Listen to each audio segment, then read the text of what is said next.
Czy opowiadając znajomym o pobycie w Gdańsku mówiłeś, że odwiedziłeś Starówkę, mając na myśli ulicę Długą?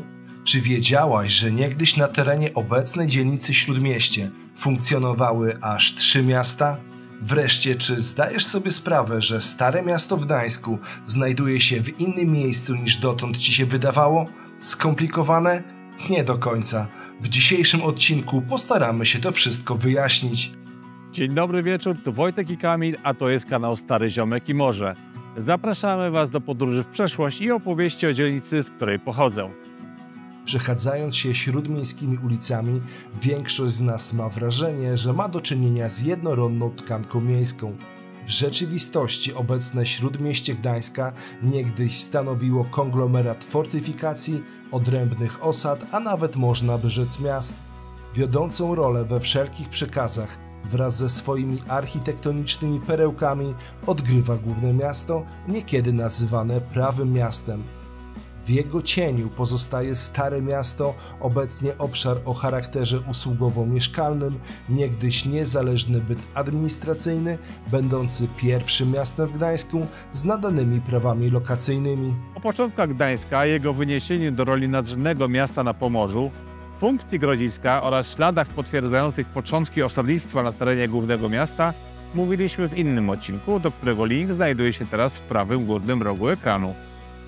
Najprawdopodobniej historia Starego Miasta rozpoczyna się w XII wieku, kiedy rzemieślnicy i kupcy z Lubeki oraz z Westfalii zaczęli osiedlać się na terenach przygrodowych.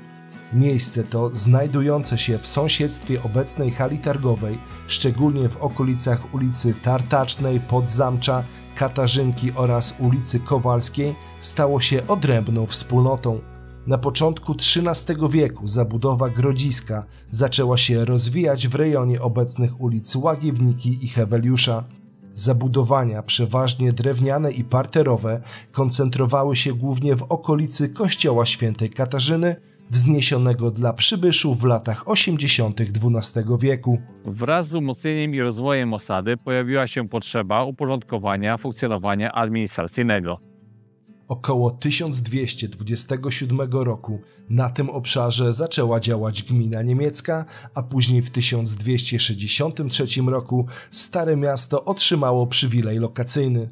Ten dokument stanowił fundament powstania gminy, wprowadzając organy miejskie oraz określając zwierzchnika.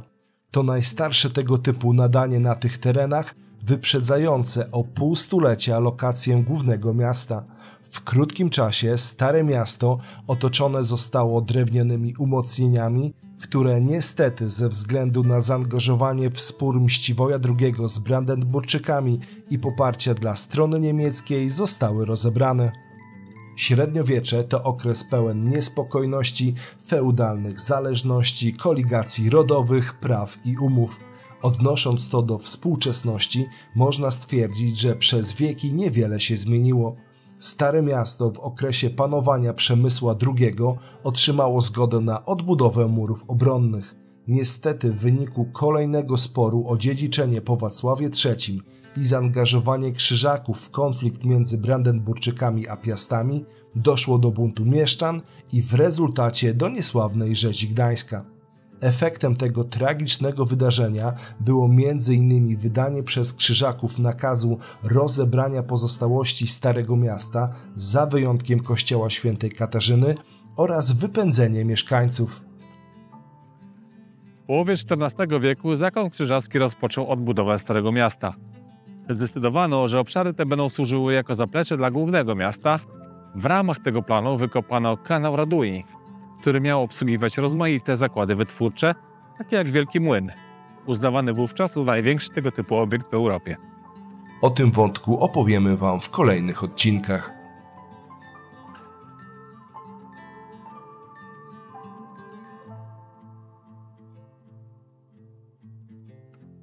W roku 1382 uzyskano zgodę na wybudowanie ratusza staromiejskiego. 13 lat później obszar Starego Miasta oraz część Osieka, obejmująca obecne ulice Mniszki, Brygitki, Igielnickiej i Profesorskiej, zostały zasiedlone przez siostry Brygitki. To wydarzenie zapoczątkowało proces stopniowego włączania poszczególnych obszarów Osieka do Starego Miasta. I zanim przejdziemy dalej, to zachęcamy Ciebie do polubienia tego filmu oraz subskrypcję naszego kanału. Jeżeli doceniasz naszą pracę, to możesz również nas wesprzeć poprzez patronite.pl lub zakup wirtualnej kawy czy prawdziwego kubka. Jedziemy dalej. Osiek, znany również pod niemiecką nazwą Hakelberg, był autonomiczną osadą, która przyciągała zwłaszcza ludność polską oraz koszubską i pruską. Jego najważniejszą ulicą była obecna ulica Panieńska, w której sąsiedztwie do końca XVII wieku istniał polski ratusz. Ciekawostką jest to, że w owym czasie osada posiadała własny samorząd. Od 1402 roku polscy rybacy z Osieka posiadali przywilej cumowania łodzi i sprzedawania ryb wzdłuż brzegów Raduni. Był to początek dzisiejszych ulic Rybaki Górne i Rybaki Dolne. W wyniku działań wojennych znaczna część zabudowy w tej okolicy została zniszczona. Ślady przedwojennych murów można dostrzec w okolicach ulicy Osiek, Stare Domki oraz Sieroca. Przy tej ostatniej z wymienionych ulic umieszczono zespół przytułku zbudowany w latach 1699-1700. W późniejszym okresie, w latach 1788 a 1865, na tym obszarze funkcjonował sierociniec.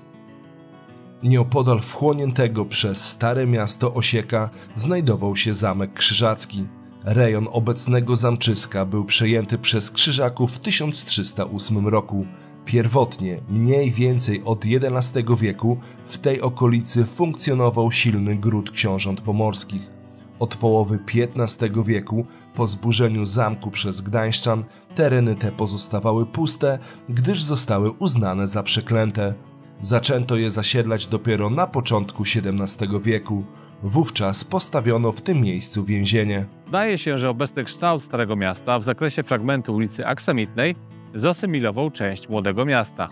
Ze względu na brak zaangażowania Młodego Miasta w działania Związku Pruskiego, ta jednostka miejska zaczęła być postrzegana jako pewnego rodzaju zagrożenie dla Starego i Głównego Miasta. To zapewne z uwagi na fakt, iż Młode Miasto zawdzięczało swoje powstanie zakonowi krzyżackiemu, który w roku 1380 nadał temu obszarowi lokację miejską. Przypomnijmy, że Gdańszczanie, będący w konflikcie z zakonem, w 1454 roku zdecydowali się zburzyć zamek Szpitalników. Rok później, uzyskując zgodę Kazimierza Jagiellończyka, podjęto decyzję o całkowitym rozebraniu Młodego Miasta. Znajdujący się wówczas na jego terenie kościół świętego Bartłomieja oraz klasztor karmelitów zostały przeniesione na Stare Miasto. Karmelitów osadzono w okolicach miejsca kaplicy świętego Jerzego, a w kolejnych latach w tym miejscu wzniesiono kościół, obecnie kościół świętego Józefa. Okres wojny 13-letniej był swoistym zakończeniem pełnej niezależności Starego Miasta.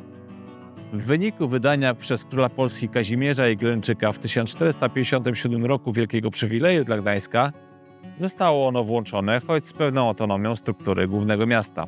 Zmiany w funkcjonowaniu Starego Miasta w ramach szeroko pojętego Gdańska nastąpiły po zakończeniu wojny 13-letniej. Do tej pory miasto było głównie chronione palisadą. W latach 1466-1487 powstały murowane umocnienia liczące 1,4 km, wsparte 18 basztami. Od strony zachodniej współistniały one z umocnieniami Głównego Miasta. Dalsze prace fortyfikacyjne podjęto jeszcze przed połową XVI wieku. Wówczas Stare Miasto otrzymało nowoczesne fortyfikacje bastyjowe i bastionowe. W kolejnych wiekach do procesu tworzenia nowych umocnień zaangażowano inżynierów z Niemiec, Niderlandów oraz Francji.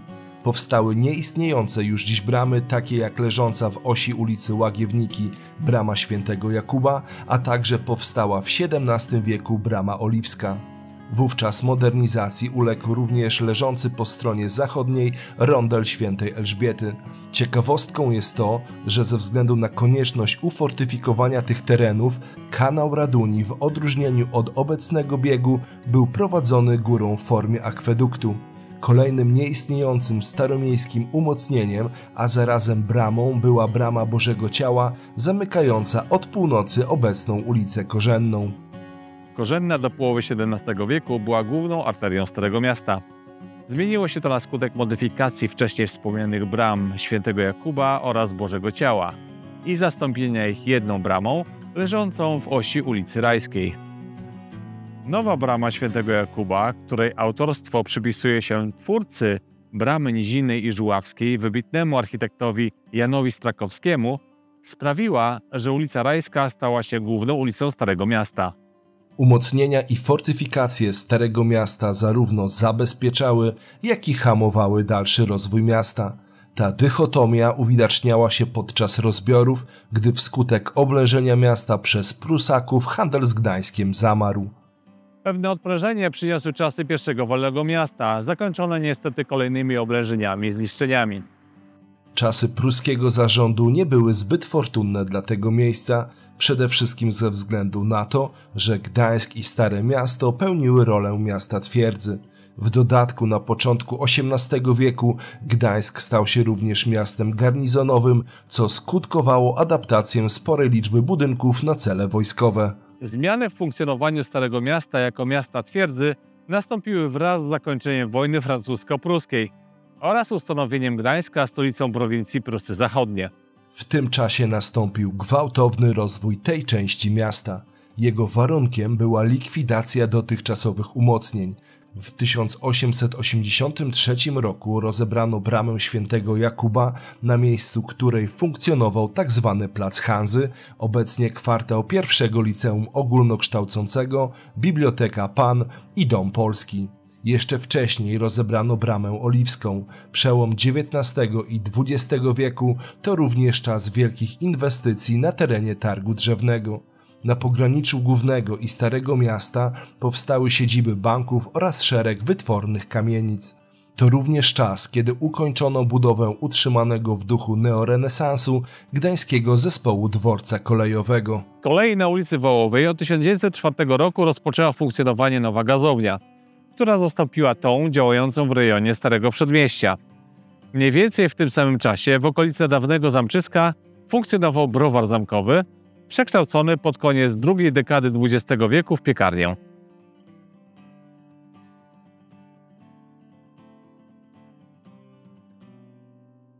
Okres po uzyskaniu wolności przez miasto przyniósł kolejną zmianę związaną z funkcjonowaniem Starego Miasta. Od tego czasu datuje się przeniesienie reprezentacyjnej części dzielnicy w ciąg obecnej ulicy Podwale Grodzkie, Wały Jagiellońskie, Okopowa. To tutaj ulokowały swoje siedziby konsulaty belgijskie, angielskie i amerykańskie, a także banki i hotele, w tym jedyny wówczas funkcjonujący polski hotel Continental. Kolejnym polskim akcentem na Starym Mieście był znajdujący się przy ulicy Wałowej 17, a przekazany w 1924 roku przez Komisariat Generalny RP Dom Polski oraz ulokowana w jednym ze skrzydeł Królewskiego Lazaretu Garnizonowego między Osiekiem a Zamczyskiem siedziba Poczty Polskiej. II wojna światowa przyniosła Staremu Miastu ogrom zniszczeń. Po wojnie zachowały się Wielki Młyn oraz mury większości kościołów. W zasadzie w nienaruszonym stanie pozostały budynki PAN, pierwszego liceum ogólnokształcącego oraz pochodzący z przełomu XVIII i XIX wieku domek, będący niegdyś częścią rybackiej zabudowy i znajdujący się przy ulicy Wodopój. W odróżnieniu od głównego miasta podjęto decyzję o nieodtwarzaniu przedwojennej architektury i postawiono na nowoczesny kształt budynków. Czy słusznie? Napiszcie proszę w komentarzach. I na koniec jeszcze raz zachęcamy do polubienia filmu, subskrypcji naszego kanału i zakup wirtualnej kawy. Do zobaczenia!